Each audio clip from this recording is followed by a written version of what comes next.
अगं थांब थांब कुठं चालली अगं अगं थांब ग अगं थांब थांब म्हणतो तर का काय झालं मायापाशी काय काम आहे? अगं तू कशी कुठं चालली तू आता मी अगं 5 मिनिटं गेलो म्हणून तू लागली लगेच इकडे कुठं चालली आता तू चालली कामाला आता काय करू मग कामाला चालली काय? हा, चालली पण तुझ्या कामाला. बहिणीकडे जायचं अगं थांब ग थांब तर तुझ्या बहिणीकडे जायचं काय झालं ग कशाचं तुम्ही काय म्हणला 5 मिनिटं थांब म्हणला ये तू म्हणला आवरलं मी.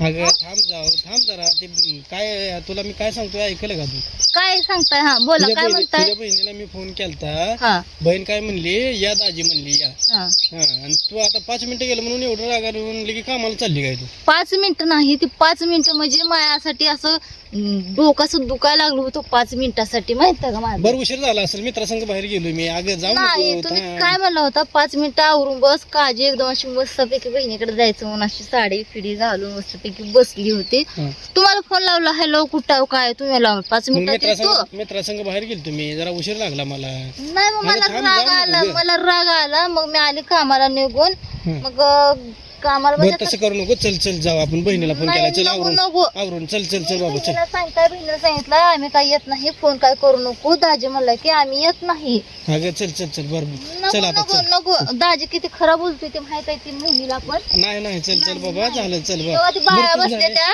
हाक मारायला लागल्या त्या तुम्ही जावा घरी बरं बाया काय करते त्या बायाला बाया खवळायला लागल्या त्या बाया आपल्या घरच्या आहेत त्या बाया घरच्या नाही त्या पण हे करायचं चल नाही ना गं, बाया ओरडायला लागल्या त्या शेतकरी पण हाक मारायला लागलाय. हा आल्या थांबा जावा बरं तुम्ही जावा घरी नको. काय परत मी अवघड. बहिणीला